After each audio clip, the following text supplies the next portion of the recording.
Good morning student. ये आज हमारा M1 जो पहला लेक्चर था, ये उसका सेकंड पार्ट है। इसमें हम जो इन्वर्स वैल्यू का डिफरेंशिएशन सीखा था हमने M1 में, अब हम उसके एक स्टेप आगे बढ़ रहे हैं और अब हमको डिफरेंशिएशन ज्ञात करना है y = साइन इनवर्स 2x। तो इसका डिफरेंशिएशन आप ज्ञात करेंगे। इसके लिए आपको याद रखना है कि चेन रूल का इस्तेमाल होगा। ठीक है, subscribe my channel, let's go. अगर हम 2x को t के बराबर मान लेते हैं तो y = साइन इनवर्स t हो जाएगा। अगर हम t के रिस्पेक्ट में इसका डिफरेंशिएशन निकाल लेते हैं तो वैल्यू क्या आएगी, dy/dt is equal to d/dt sine inverse t। ये t के बराबर इसलिए माना है क्योंकि हमें पता है कि d/dx sine inverse x is equal to 1/√1 - x²। इसका मैंने प्रूफ पहले वाले वीडियो में दिखाया है। आप कैसे निकलेगा आप उसमें चेक कर सकते हैं। तो dy/dt is equal to d/dt sine inverse t। ठीक है, अगर हम इसको एक स्टेप आगे बढ़ते हैं तो dy/dt is equal to sine inverse t। तो ये हमारे पास क्या वैल्यू आ गई, √1 - t²। अगर हम t की वैल्यू को पुट कर देते हैं तो हो जाएगा हमारे पास 1 - 2x। तो ये हो जाएगा 4x²। लेकिन अभी हमारे पास जो वैल्यू आई है वो dy/dt की आई है। हमको वैल्यू जो चाहिए वो चाहिए dy/dx की। तो इसके लिए अब हमको क्या करना पड़ेगा कि चेन रूल इस्तेमाल करना है।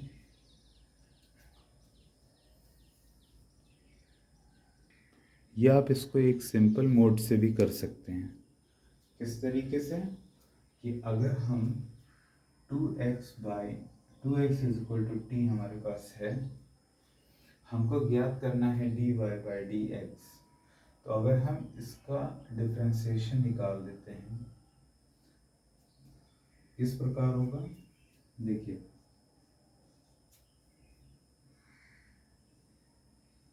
t is equal to 2x। अगर हम इसको डिफरेंशिएट कर देते हैं विद रिस्पेक्ट ऑफ x तो ये dt/dx इज इक्वल टू हमारे पास आ जाएगा 2। ठीक, इसके आगे हमें वैल्यू चाहिए थी dy/dx की। तो dy/dx इज इक्वल टू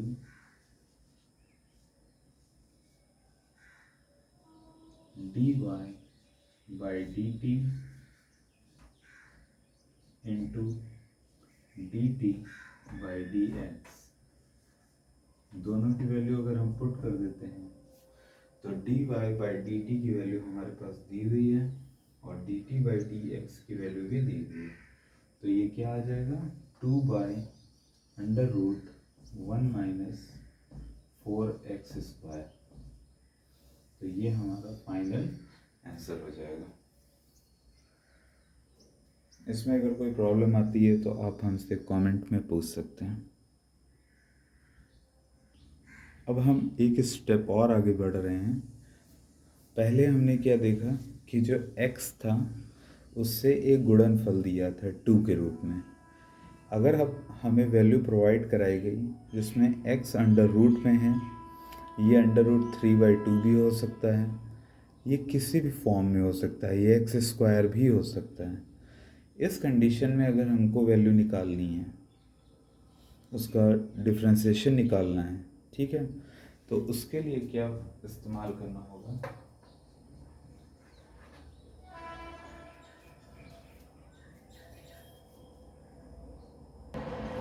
क्या यहाँ पर हम अंडर रूट एक्स को टी के बराबर मानेंगे?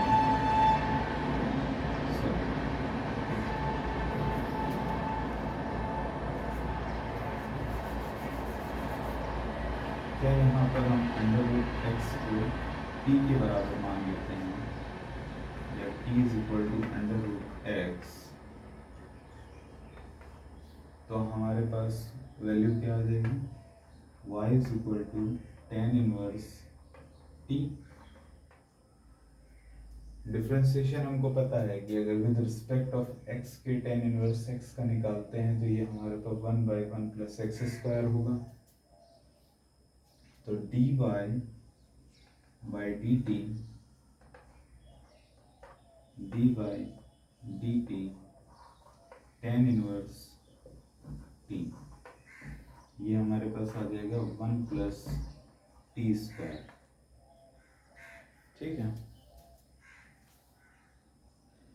यहाँ पर अगर हम t की वैल्यू को पुट कर देते हैं जो कि है अंडर रूट एक्स, तो हमारी फाइनल वैल्यू क्या आ गई?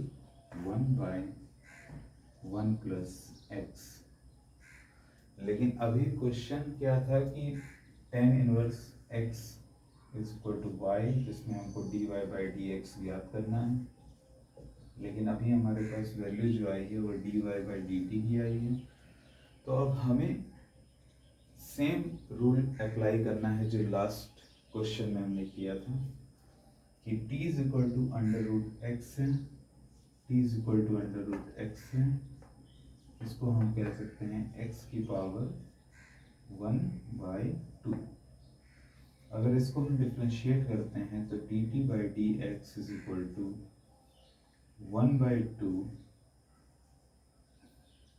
1/2 minus 1 is equal to 1/2 is equal to 1/2 root x. Same x का डिफ्रेंसिएशन निकाल दिया, x 1/2 उसकी पावर है, तो 1/2 उसकी पावर पहले आ जाती है, n x n माइनस 1 के रूल के हिसाब से चलें तो हमारा dy by d x is equal two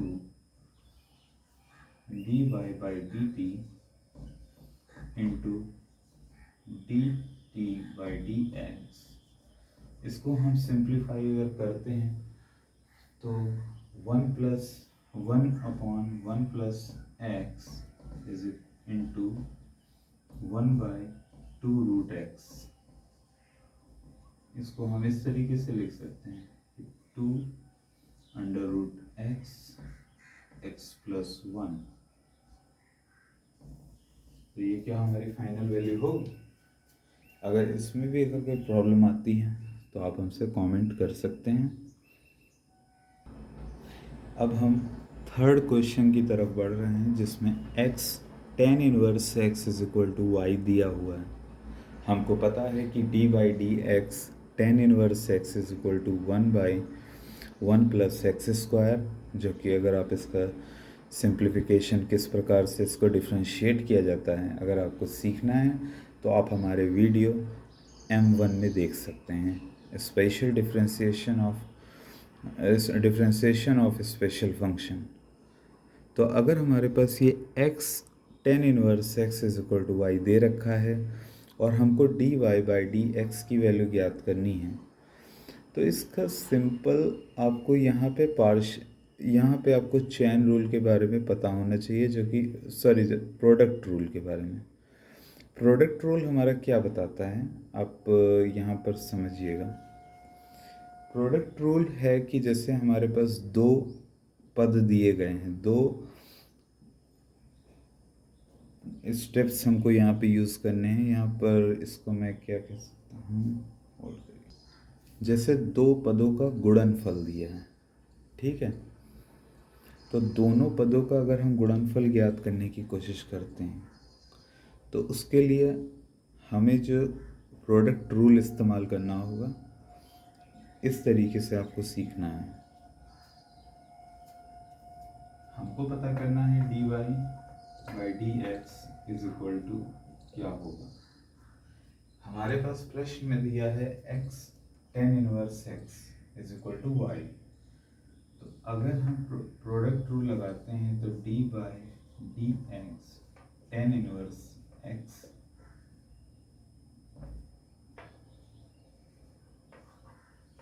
plus tan inverse x d by d x x.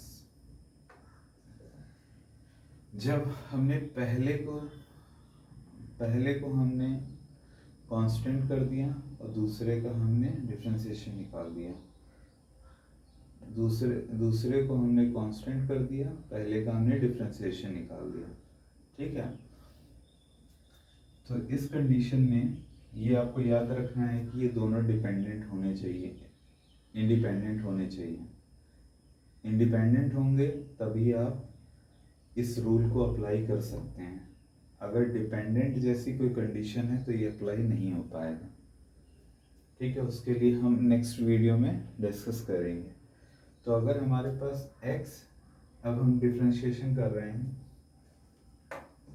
Is equal to d y by d x. तो हमको पता है कि x और tan इनवर्स x की वैल्यू क्या होती है, 1/1 plus x square plus tan inverse x into 1। ठीक है, is equal to d y by d x. तो ये हमारा फाइनल वैल्यू क्या आ गई, x 1 plus x square plus sorry tan inverse x is equal to d y by d x. तो ये हमारा फाइनल आंसर हो गया।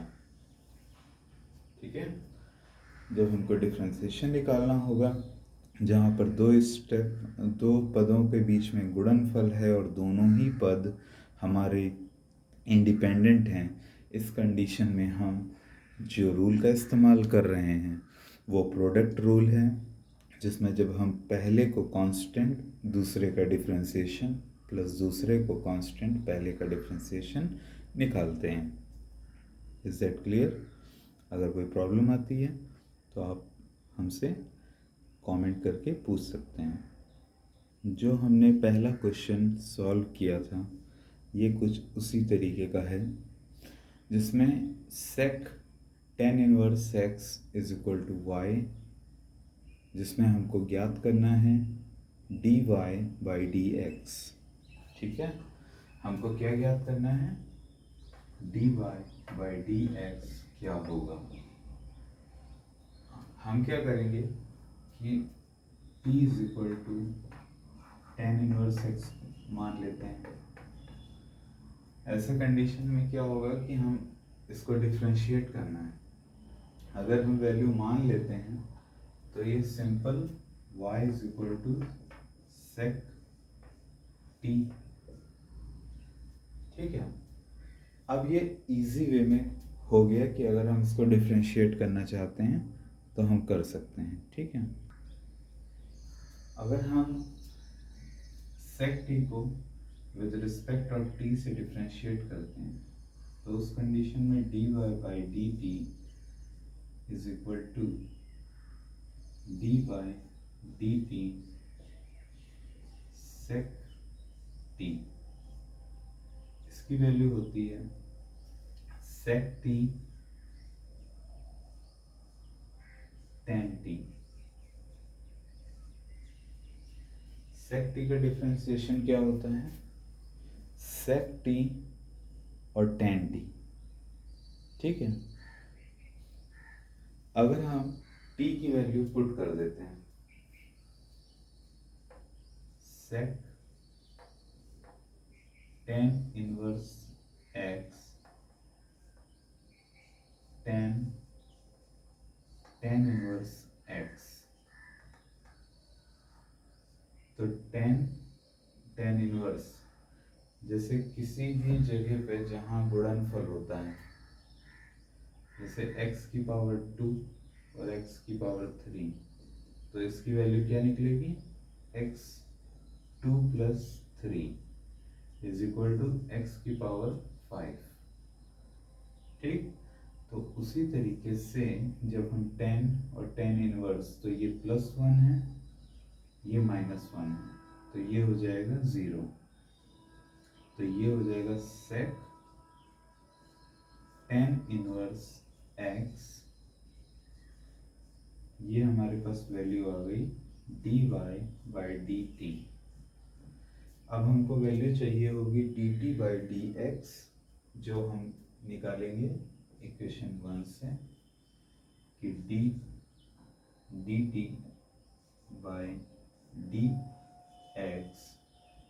From equation 1। तो dy/dx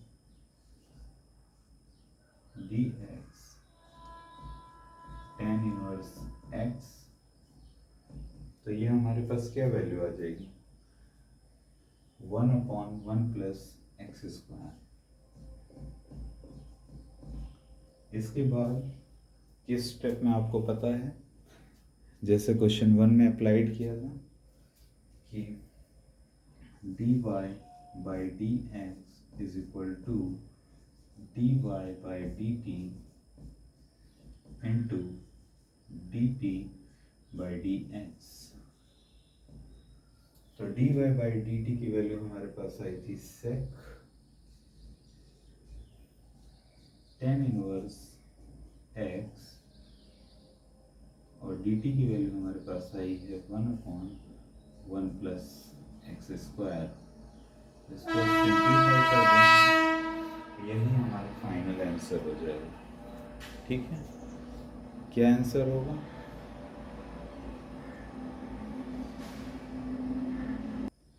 यहाँ पर जब हमने डिफरेंशिएट किया था d/dt sec t, तो sec t और tan t आया, इसको हमने जब सिंप्लीफाई किया तो यहाँ पर वैल्यू आई sec 10 inverse x, tan inverse x। यहाँ क्या हुआ कि sec 10 इनवर्स x और tan प्लस और 10 इनवर्स x, तो tan तो कट गए, हमारे पास बच गया x। तो ये x हमने यहाँ पे लिखा, तो ये x sec 10 इनवर्स x। ठीक, यही वैल्यू यहाँ पर पुट है 1/1 + x²। इसमें अगर कोई प्रॉब्लम आती है तो आप पूछ सकते हैं कमेंट में। अब हम इन्वर्स की सीरीज़ में आगे बढ़ रहे हैं, तो हमको वैल्यू ज्ञात करनी है 10 इन्वर्स ब्रैकेट में है sin x + cos x upon cos x - sin x। तो इसकी वैल्यू अगर हमें निकालनी हो तो क्या हम इसको t मान के कर सकते हैं, बिल्कुल नहीं। अब हमें नए रूल अप्लाई करने होंगे, जो पहले क्वेश्चन में अप्लाई हुआ वो उसी के सिमिलर क्वेश्चन में अप्लाई होगा, जो दूसरे क्वेश्चन में अप्लाई हुआ वो दूसरे क्वेश्चन के सिमिलर में अप्लाई होगा, और तीसरे क्वेश्चन में जो प्रोडक्ट रूल लगा वो उसी के जैसे क्वेश्चंस में ही अप्लाई होगा, और जो चौथा है